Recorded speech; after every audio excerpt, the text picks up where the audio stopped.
All right, guys, welcome back to another episode of The Nerds Who Drink. I'm Steve. Not Mark. And guys, this week, we kind of want to catch up on some stuff through the holidays. Obviously, we are now past January 1st, so Happy New Year's to all of our listeners and fans. Thank you so much for sticking with us through the new year. Happy holidays to all of you that celebrated, regardless of what your holiday was, or, anything in that nature. Cover it all. Hope everyone had a nice, safe, and happy holiday season. I guess this week, as far as our drink goes, I'd say neither Mark nor I sort of has the expertise on it because we've both kind of been doing it for the same amount of time. We want to do a little taste from our infinity bottle, which is something that we had spoke about, I want to say an episode or two ago. So for the past 3 years, we have been infusing whiskeys. And I kind of wanted to give it a little taste. I got some little mixer stuff in my special cup tonight. And I wanted to go from there. But I do not have mixer stuff. So. well, you're gonna have a nice little straight shot. I mean, we did that too. Little. Ooh, that's a good noise. I mean, it smells fantastic. I still love it. I already know what I'm replacing it with. I got that Macallan 12 year that's just sitting on the counter waiting. So this week we're visited by, I'm pretty sure it's a Disney Parks exclusive because I haven't seen it anywhere else, but I was just in Disney for Christmas. So there's a little Thanos Infinity Gauntlet Corksicle.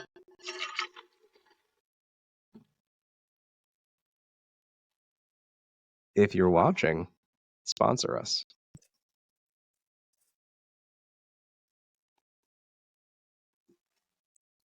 It's wonderful. So yeah, to kind of dive into that a little bit. I know Mark and I had previously kind of spoke to it in another episode, but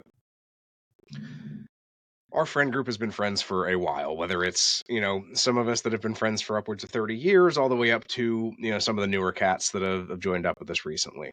And those people that have been listening to us, most of them. Yes, you've either met them through our episodes or seen their faces, but honestly, it's one of those things that, like, they've been super supportive through all of this, and a way for us to get together during the holiday season was I host a Christmas party every year. So I bring everyone over. We have the infinity bottle. We add our new bottle of whiskey to it, which this year was a Grangestone 34 year. It's delicious. And like, it's just one of those things that we get together, we have some fun, we taste some whiskeys. That's our group's thing. And it's just another excuse to get together for the holidays. And, I know during our previous episode, during like leading up to the holidays, that was the big thing I was looking forward to. It was an awesome time. I'm glad everyone got to come over and hang out, and I'm glad everyone had a good time. And I look forward to it next year, honestly. Like, it's one of those things that's the one constant every single year besides the holidays for us. So absolutely. And for those of you that want to create your own infinity bottle, Steve, you kind of want to. I just forget, how much is it of each kind that you put in? Is it like? So it's not a specific amount, right? So we did, when we originally started, we had 6. So each of us had a bottle of whiskey, a 750 milliliter bottle. We all had an empty vessel, which is also 750 milliliters. And we split the bottles into 1/6. So you had a sixth of each bottle, whether it was everything from Jack Daniels to Angel's Envy, Whistle Pig, you name it. It had to be within a certain criteria, like, 80 to 100 proof, so that it wasn't too much to dilute it or overpower it with anything else. And then from there, every time you take some out, like we just did, you have to replace it with the same amount of a different whiskey, which is kind of an exciting concept because it's an ever-changing flavor profile. So I love that. And then what we do every year is we pass our bottles around. We have our little glass that we drink out of, and you taste everyone's whiskey and you see what their flavor profile is and what their tastes are and what they've added to it. And it's a really cool concept because it's a nice little thing to get a quick buzz on. You're not an alcoholic if you're just doing a tasting, I promise. Ask any person that tries wine. But we pass the bottles around in a clockwise motion, and we just give a little taste of everyone's whiskey. Do an ounce tasting of it, and then you pass the bottle on. and then we kind of just like review, like, oh, yours tastes smoky, yours has a little sweetness to it, yours has some fruit or nuts or whatever's in there that kind of gives it its uniqueness. And yeah, we kind of go over what we put in it through the years, and I don't know, it's fun. For me, it's one of those things that it's more about the social aspect of it and just having my friends join. It doesn't even need to be in December. It just happened to be in December when we started, so we've just kept the tradition alive. So yeah, that was our big thing, and I had a great time. So Yeah, no, I mean, honestly, everybody's tasted really good, and we oh even yeah, started including John, which I think was awesome. yeah. So we lost one person originally, like right off the bat, just disappeared, never saw him again, as people do. And we had his bottle just sitting around for years, and we were originally just kind of like, we'll keep that as like the original bottle, it'll never change. And we slowly put in a little bit of whatever we have new for that year. We always pick a new bottle, we individually kind of like vote on what we want, and we buy a more expensive bottle than the 6 original that we put in there. And yeah, so we were able to induct someone new into the club this year, so to speak, and we're looking forward to doing it again next year. So that's as that's as far as like drinking culture as we're gonna get into tonight. We know why you guys are here. You want to listen to us bitch, moan, and complain about all of the things that are going on in social media or other medias, TV, movies, other podcasts, maybe. Uh, so Mark, let's have you jumpstart that. I know you said you watched a movie. Was it last night that you did not really like? Yeah, I was. So, I'm a big fan of like the older horror movies. More so, I mean, I like slasher films, but I'm more definitely into like MonsterVerse kind of stuff. Okay. So, I mean, honestly, anything outside of Twilight that's vampire related, anything kind of like Frankenstein related. It's not really horror, but like Van Helsing was always a favorite movie of mine. Hellsing was a phenomenal series. Dude, Well, movie. I say series, but like a phenomenal movie and like concept book series. yeah, I mean, honestly, like I kind of wish they would have did Van Helsing now because you could have branched off from that movie and did a Frankenstein movie and did, a Dracula movie, did a werewolf movie, did this, did that. But last night I finally got a chance to watch Alien Romulus, and I got to tell you, was not very impressed. It was your typical, okay, we're stranded somewhere with the xenomorphs and they're coming, and then you get out of that situation, and then there's some kind of bio android that really propelling the story kind of and all that. And yeah, but then they threw this twist at the very end. So spoiler alert if you haven't seen it yet. Steve, have you seen it yet? I have not, but I'm not going to, so spoil away. All right. So there's a group of, I believe it's 5 kids, and then there's one person named Andy. And Andy basically is the main character, Rain's her brother, but he's actually like an android that was programmed by her father before he died, with the only directive being do what's best for Rain. So basically, he's supposed to just look out for her, and any decision he makes goes around, but he's still a Wayland Tech being. So obviously, I mean, the one thing I really, really, really did enjoy when they started doing this, the branch offs with God, what was the name of those movies? The ones with Michael Fassbender. Oh my God, I'm blanking. Anyway, there was like the first 3 Alien movies. Then they did. Alien versus Predator. Well, no, not Alien vs Predator. Later on, they were like the prequel ones where you learned about like the original beings.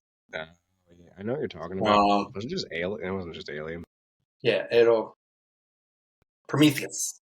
They did the Prometheus movies. And I thought those were really good. I was like, okay, like they're gonna start diving into like where did the xenomorphs come from, like the original designs and things like that. Like, that's awesome. Not even referenced in this movie. Not even brought up. Basically, it's like a couple years in the future, and what happens is at the very beginning, they find this asteroid that contains the alien that Ripley originally kicked into space. And I think the first, it's not the Queen, but it's like whatever that very first alien was that got like booted out of the airlock. Yeah. It turns out it wasn't dead.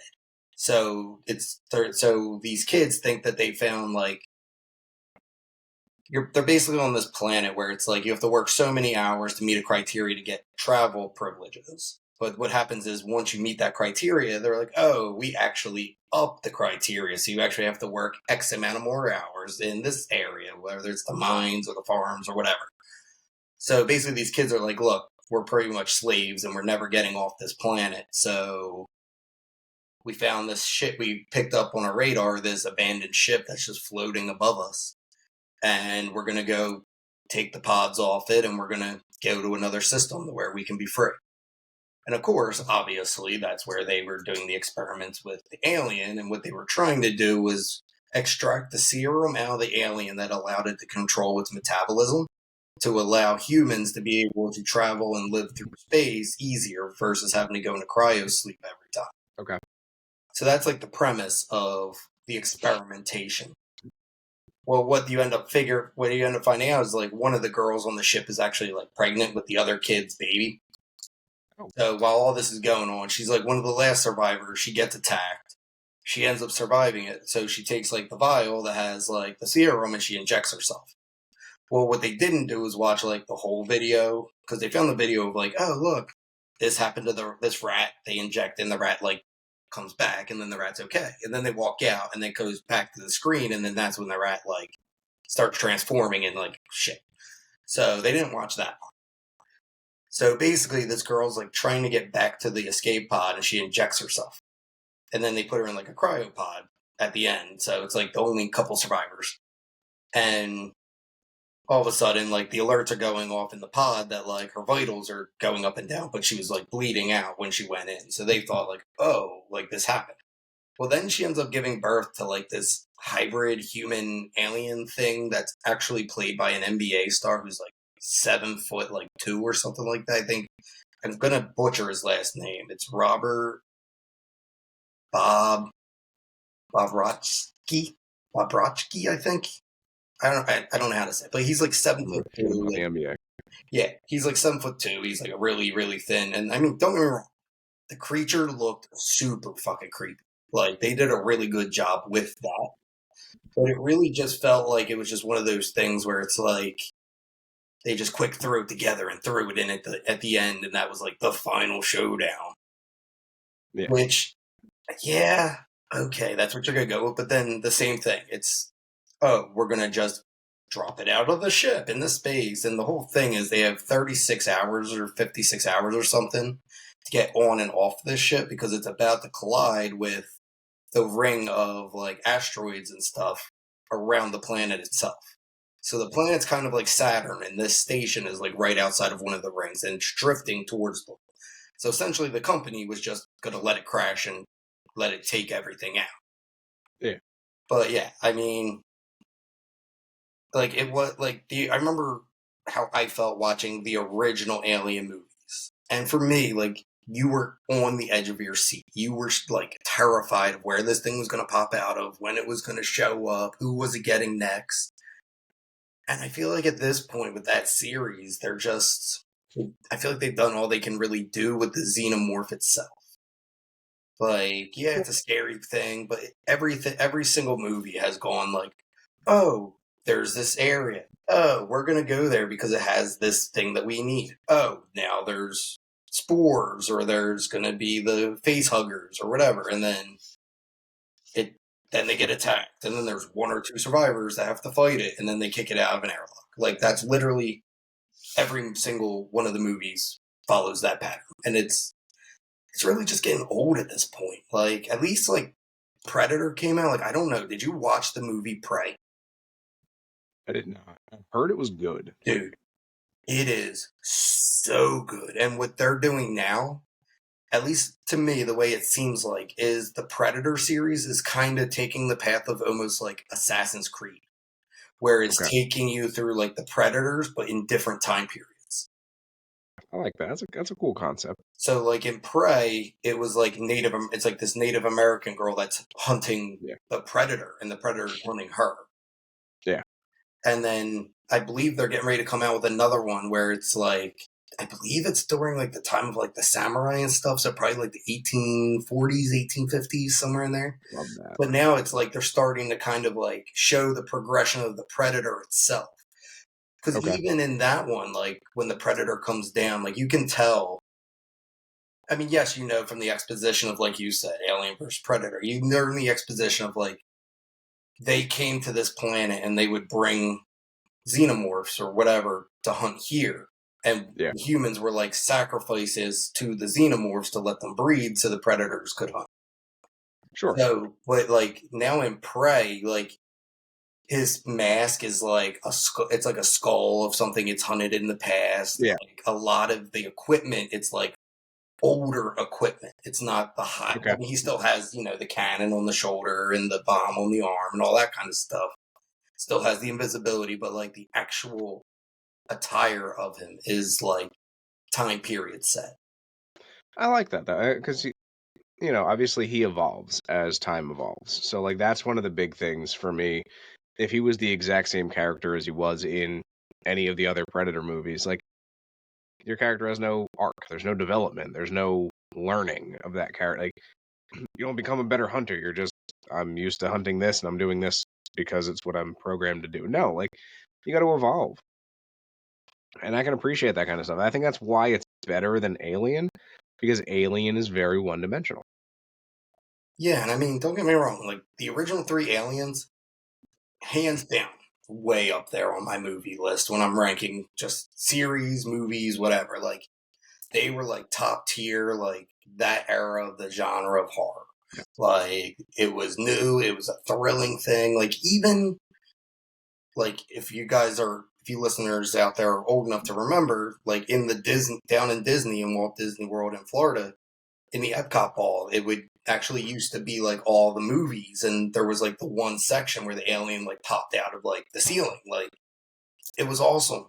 And now it's just like, dude, it's ran its course. Yep. Come up with something new, or just kind of let it go.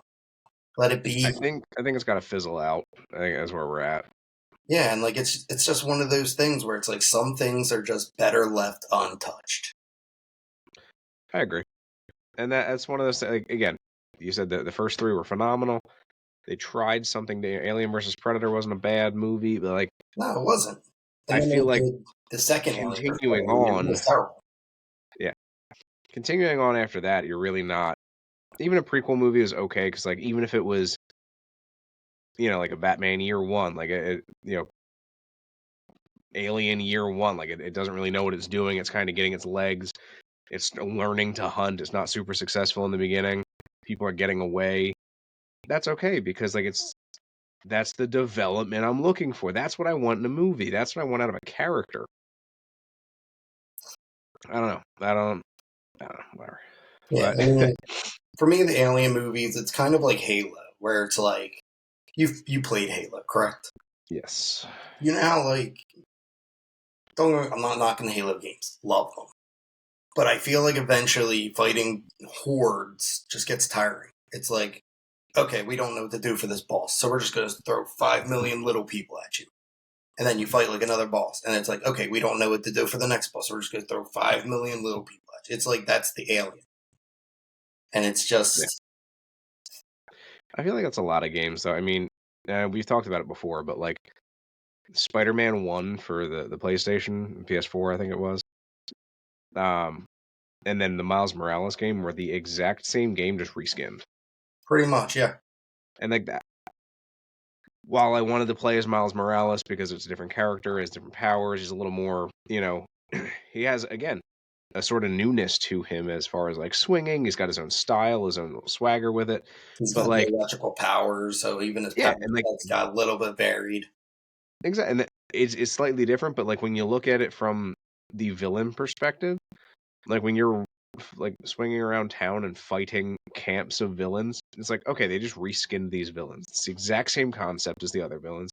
Oh, these guys are fighting. Oh, they were white and black in the original one. Now they're purple and black or red and black. Like, all right, we see what you did there, and you got us, but Well, I mean, it's one even of those things where I'm Arkham like, God games were damn. like guilty of that. It's like, oh, I mean, but at least they like acknowledge it. So like, you play like Arkham City, and it's like everybody works for either like Joker or Hugo, and then you jump into like Arkham Knight, and like as you're perusing through the map, like you'll hear conversations where they're like, yeah, we used to follow Two Face, and now we're following so and so, or once Joker died, now we're doing this, and it's like, cool. Like at least you're acknowledging, like, hey, we completely went turncoat, and now we're just following this other big bad.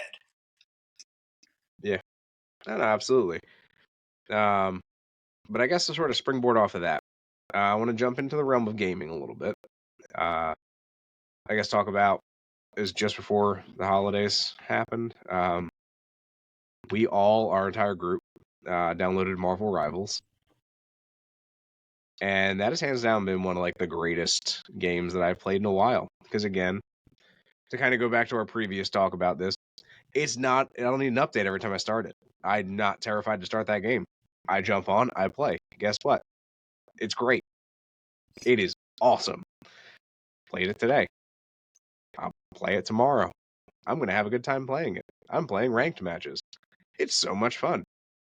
Yeah, I feel like for me, like, I don't know if it was just I got to kind of play around and practice with some of the characters. I haven't had a chance to play it again since we all jumped on that night. But honestly, I mean, as far as I think there's like three or four maps. I don't know if they added more, but like the map designs are awesome. There's a lot of good like choke points that are actually advantageous, and they're not just like, oh, we know you're going to come through that choke point. Like that's kind of where Call of Duty started falling into. It's like, okay, everybody knows that you're going for that choke point. In here, it's like, yeah, you can go for that choke point, but then three other people are going to come from over in this area and come smack you. And I like the gameplay. I just got to learn the controls. That's my thing. I got to learn the combos. I got to learn the Yep. controls. I honestly have to dive back in. I just haven't had time, but I love it. I think it's an awesome game. I know I don't really advertise too much for this because, I'm not a huge fan of TikTok, but because we have an account, I have to go on there and I have to keep things updated and, interact with different people that have commented on our stuff. And I guess we do read them, we do reply. Please continue. Yes, if you've gotten replied to, or you haven't gotten replied to, I'd rather hear from the people that haven't gotten replied to because I don't think there's any of you. But because of the things that I like and the things that I follow on there, it usually guides me more towards gaming and stuff, or pop culture, or the DC, Marvel, etc. And one of the big things recently, so if you go on there, I'll have to like save a video for you. You can go check it out. But there's a guy who like breaks down all of the mechanics for each character, which I found super helpful because it helps me really learn like how to play a character and like what I should be doing as that character. So I have taken a full on front seat to like Cloak and Dagger as my main, and I'm loving it because it's really versatile. You're a healer, but you're also like a DPS machine if you choose to be. So See, and that's the funny thing. Like when we first got on, I was like, okay, I've heard a couple things about this game, and it was still pretty new. Like when we first started playing, I was like, all right, things I've heard is like Magneto and Jeff are like the two like OP characters. So I was like, I'll give a shout at Magneto, and I got mocked. I was like, let me just start playing around with different people, and then I started playing as the Winter Soldier, and I actually started doing pretty well. I mean, I don't know if you were following like the kill feeds after each game that we were playing. I started off my first game. I think I went like 1-19 or something. But then I was like, then I switched to Winter Soldier. Then I was like 6-12. Then I was like 8-10. Then I was like 10-5. Then I was like 17-3. And then it's like I started getting the hang of him. But everybody's like, dude, he's a terrible character because he's like mostly melee. I'm like, I'm doing fine with him.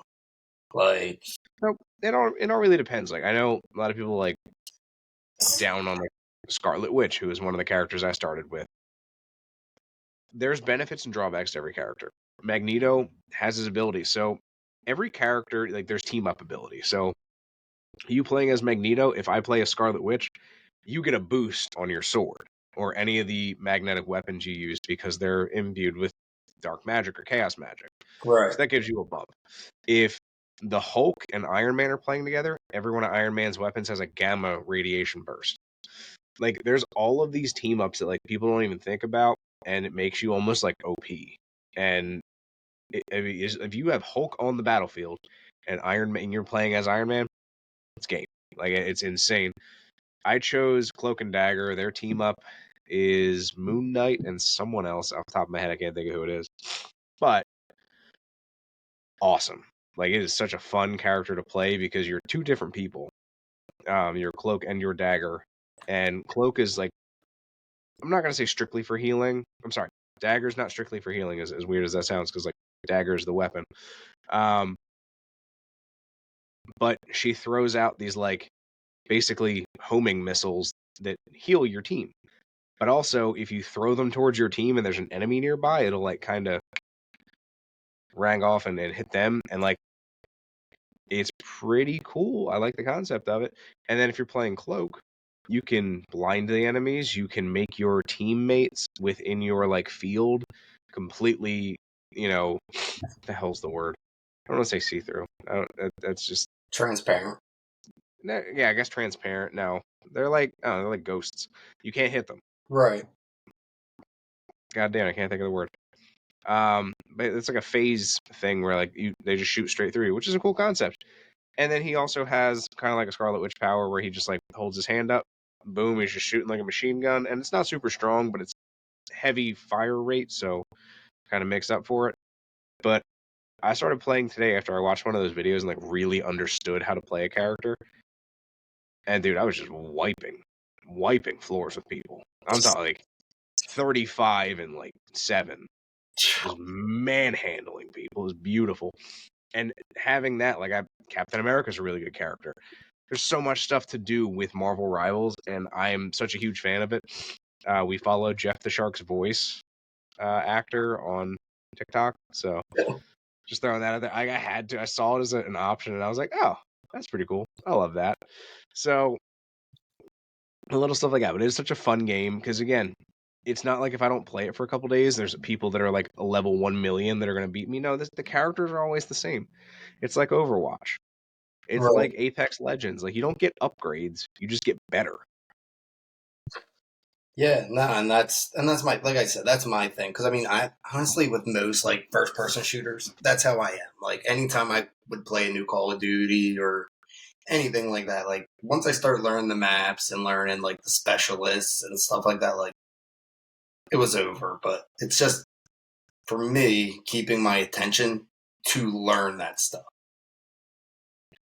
I'm not gonna lie, I got ADHD. It's hard for me to like keep my attention, but also I love the game. Like I'm a huge Marvel fan. As if you're listening for longer than 3 episodes, I've probably mentioned Marvel. But like I'm a big Marvel guy, so for me that's huge in regards to like I know most of these characters, and the ones that I didn't like, I don't know much about Jeff the Landshark, but I love the character. Don't know much about Cloak and Dagger. They're awesome. Like everyone knows Magneto and Wolverine and Hulk and Iron Man. Like that's cool. But I'm learning so much more about different characters that I didn't know about. And it makes you want to go And and explore them. yes, correct. The storyline itself is really cool. Like I watched a video today on like what it's actually about. And it's like 2 Doctor Dooms that were from 2 different universes, like broke this magic cube thing, like essentially it like split the multiverse, and that's why all of the characters aren't from the same universe. They all have like different looks from different universes. No, and that's the other thing too that I think is really cool is the fact that they did like. Because I remember, I'm not sure who it was we were playing. Because I remember like somebody, I forget who it might have been Jay. Like I remember I was Magneto, and like he looked at me for a second. He's like, "Who are you?" And I'm like, "Dude, it's Magneto." He's like, "Oh," but because of like what he's actually wearing, like it doesn't look like him. Yep. Same thing with like Wolverine. He's wearing like a yellow and blue jacket. It's not a the costume or a suit or anything like that. It just looks like a leather jacket. And the same thing goes for pretty much every other character, unless you like reskin them. I mean, they're all a little different, and I love that. And that for me, like, you don't have to make every Iron Man character look like Robert Downey Jr. It's a multiverse. It could be anybody. It could be me. It could be you. Who knows? I love that concept. Yeah, So yeah, I've recently fallen into like the rabbit hole of where does all this stuff come from, and like Jeff the Shark, like that guy, he has a voice actor behind him. Like, obviously, everyone has a voice actor behind them, but you don't think much about, like, the Alan Tudyk's of the world of, like, Hey Hey the chicken from Moana. They're like, that's not a chicken noise that they found on the internet. That's a person. Just And I think that's like such a cool concept. So like this dude is just making, I don't know how to say shark noises, but like what he appropriated as shark noise, like it's such a, I love that. I think it's so awesome. So I started like down the rabbit hole of what is voice acting today? Like what do you get into when you're like, I want to be a voice actor? And how do you think of these noises for a shark with legs? right, like that. No, that's honestly like really what started getting me into like comics and stuff was like playing Arkham games because I was like, oh, like that's cool. So like obviously you had. I mean, obviously, I watched like Batman the animated series and stuff like that, and they brought back like Kevin Conroy and them those guys from Uh, the games. But then they did Batman Origins, where they brought in Troy Baker to be Joker. And at first, yep. I'm like, this guy's whatever. But then I'm pretty sure I've shown it to you before. He did a panel of it at Comic Con where he reads like, I forget. Oh, he reads. He read the Joker's eulogy to Batman from Batman the Animated Series, where they think they killed Batman. And dude, it's like it's the same, but completely different. And it's so nice. Like he has aspects of Mark Hamill's Joker in there, but then he turns it and makes it his own. I like that because it pays tribute, which I think is important. Like if you're gonna read, I don't want to say redo a character because he wasn't really redoing it. He was kind of like making it his own. But I think that's a huge concept, especially for like big characters like that. Right. Like when they did the live action Aladdin. Obviously, Robin Williams isn't alive anymore. You know, God rest his soul. That man was hilarious. Um, Will Smith took over, and Will Smith and Robin Williams, wouldn't even be in the same camp for me. But Will Smith paid homage to the original character, but made it his own. And that's something that I can appreciate. Like he did a great job playing Genie. So if you can do a really good job playing the character that you are, but also still like not disrespecting what came before you, I'm all for it. Like Unless you're 110%. What's up? so unless you're Deadpool, because I mean, literally that's what he acknowledges in the beginning of Deadpool Wolverine. Yeah. He's like, if you think we're not gonna do this, well, we are, and he just digs up the body. Yeah. Well, I love that. Again, like that's who Deadpool is, though. When I'm talking like straight up from a real person perspective, like if I got cast tomorrow to be fucking Harry Potter as an adult, like as long as I don't like do wrong by Daniel Radcliffe, we're doing all right. You know, I'm not gonna ever be Harry Potter as an adult because I'm not British, and that's like a pretty big sticking point for that stuff. And Hey, power to that's you not. for it. Speaking of, I Although, can't wait to I'm see not that gonna series. lie, I have been seeing the fan castings that are people are like, oh, this is what's good. They're going to cast this person and do this. I really was looking forward to see Harry Potter played by Terry Crews. You know, I could see Harry Potter played by Terry Crews, I would but love to see Terry Crews play Harry Potter. there's a caveat. Much like with Crab and Goyle, he's got to wait a couple movies before he becomes black. Yeah. Because Malfoy always has two henchmen, Crab and Goyle. One fat and short, and one kind of fat and tall. And then all of a sudden, one fat and short, one skinny and tall, but also black. So like, We thought we wouldn't okay, do this, but we did. I know. I don't know what to say about it. I know it's not technically Crab and Goyle still, like whatever. They don't really acknowledge it, but like, how do you not acknowledge it? Like, where did the other guy go? Right? Like, just throw, and that's one of those things that movies do is like, they'll recast somebody and then try to like not acknowledge. It's like, throw something out there. Be like, oh, like, he would transfer to another wizardry school or this or that. Like, something. Or we're not talking right now anything. Like, I think what actually happened in real life was like the kid got arrested for like a DUI, and they were like, "Yeah, we're not bringing you back," which is fine. Like that happens. I'm not saying it doesn't. Apparently, if you're Ezra Miller, you're still good. You can assault people and you can still get movies, but you know, whatever. So be it. Um, But yeah, like honestly, for me, it was like the fact that they glossed over it was, I think, more upsetting to me because it's like you didn't even introduce the new friend, man. Come on, Yeah, he who's just this guy hanging out with Malfoy that nobody fucking knows? I was gonna say he just kind of popped up as part of the crew and was just like, "I'm here now." Yep. So yeah, I don't know. Whatever. That would have been hilarious. Could you imagine? All right, so take you back if you're a Harry Potter fan. Obviously, you know books, movies, whatever. There are some similarities, vast differences in a lot of them, but the Polyjuice potion, right?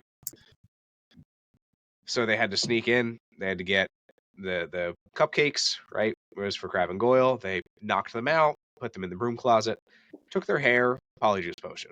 Hermione became a cat. How much better would that have been if Harry Potter had to become somebody completely different? Hilarious. In the middle of talking, instead of just like needing glasses, started just turning white. See, I think the thing that would have been like a funny way to acknowledge it is he turns into, was it Crab that could switch or was it Goyle? Crab, right? What do you mean? Like which character? Which one did they swap the actor on? Was it Crab? No, I think it was Goyle as the bigger guy. So I think it would be funny if the way that they introduced the new actor would have been like they drink Polyjuice potion. Like, yes, it's not in the books, but obviously, you know, you gotta change it to something.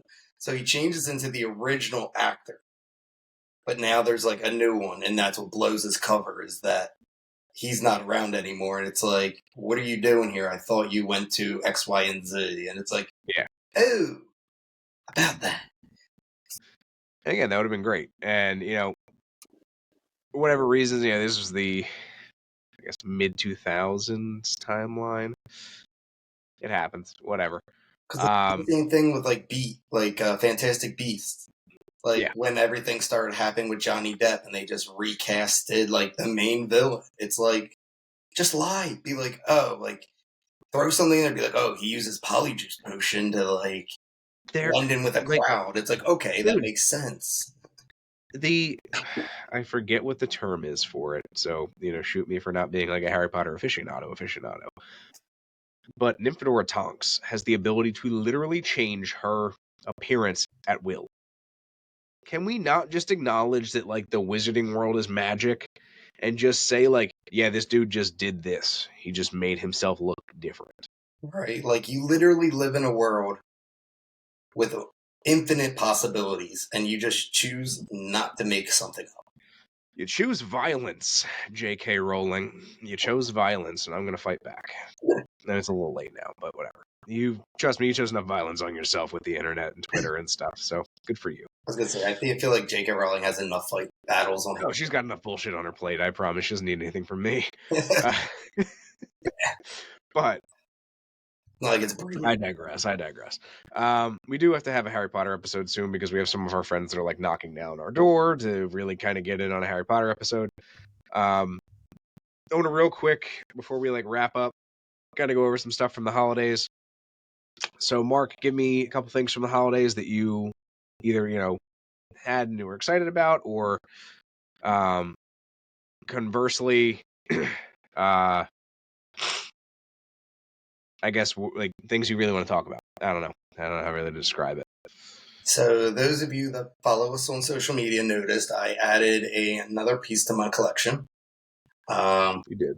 It was something that one of my very good friends suggested to my wife to get me. And at first, it was one that, like, number one, I didn't even know his was, like, available. But I added Kanan Jarrus's lightsaber to my collection, which happened to be perfect because I started off with Count Dooku. Then I got the dark saber. So I was like, okay, I'll go Sith, I'll go neutral, and then I'll go, like, light side. And for neutral, you know, it could be anything. It doesn't have to be a saber. Like maybe next time I'll get like Jango Fett's helmet, or I'll get Bo Katan's, or I'll get X, Y, or Z, or whoever's. Something like that. So it fit the path I was going, because I was gonna go Jedi. But like I didn't know that Kanan's was one of the ones that like I knew you could get Ezra. I knew Sabine had the dark saber, and I don't know if they have her like actual lightsaber from the live action or not. I don't think so. But But then my wife gave me Kanan's. I was like, oh shit, because like I was actually just rewatching like a lot of like the Kanan highlights from Rebels.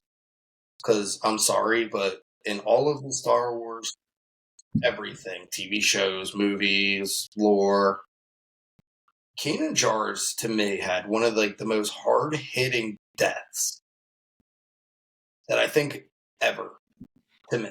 Like, yes, there's a lot of different ones that hit hard, but for me, like just the scene of Kanan when he saves everybody that's on the ship, and I'm blanking our name. What's the pilot's name? Harry. Yeah, When he Harrison saves, Nola. either way, like when she jumps out and literally like turns and like catches her with the force and like elevates her, and then like I interpret it as he got his vision back for a second or two because like his eyes go from being like faded to having the true color back before he throws her and pushes them off and blows up. But yeah, so I added that now to my collection. So next I will be on the hunt for a new Sith lightsaber. I gotcha. Don't know who yet, but there's a couple that I definitely obviously want to get. But yeah, no, I mean that was probably my highlight was getting the Kanan Jarrus saber. Other than that, man, it was just a lot of R&R. Hung out with friends, hung out with family, just kind of chilled, relaxed, and did my thing. How about you? Yeah, pretty much the same. Didn't get a new lightsaber this time. It's a shocker, I know. I came back with some Corksicle stuff, which is not surprising. But we've also added the Lothcat from Oga's Cantina to the collection. I worked a little bit over the holidays, which wasn't too bad. I worked the 23rd and 24th of December, which was okay. 25th, straight trip down to Disney. Spent until January 1st in Florida, which was beautiful. The weather was fantastic. I think it only rained once. Came back from Florida to have a little gift at home. We've got business cards. Super exciting. Other than that, waiting for the mead to finish up. That'll be next week. So if you guys are coming over on the 11th, we'll be here. Mead will be available. Yeah, other than that, not too much. Got some resting, relaxation in Florida. Got some sweet new stuff from Roosevelt's. And we got something And yeah, coming up soon, right? On what's up? the 16th, I believe. We got something big coming up. We do. So if you are going to be at the Philadelphia Area Gaming Expo, PAGE, yep. We are the sponsors for the cheesesteak dinner that they're going to be having on Thursday night. So if you're going to be there, awesome. We look forward to meeting you. Rubbing some elbows, so to speak, eating some cheesesteaks, having some fun. And that's going to be an awesome time. So if you're going to be at the Philadelphia Area Gaming Expo, we look forward to, hopefully bumping into you. Say hi. We'd love to meet some people. And I guess to wrap that up, last but not least, I'm Steve. And I'm Mark. We'll catch you guys next time.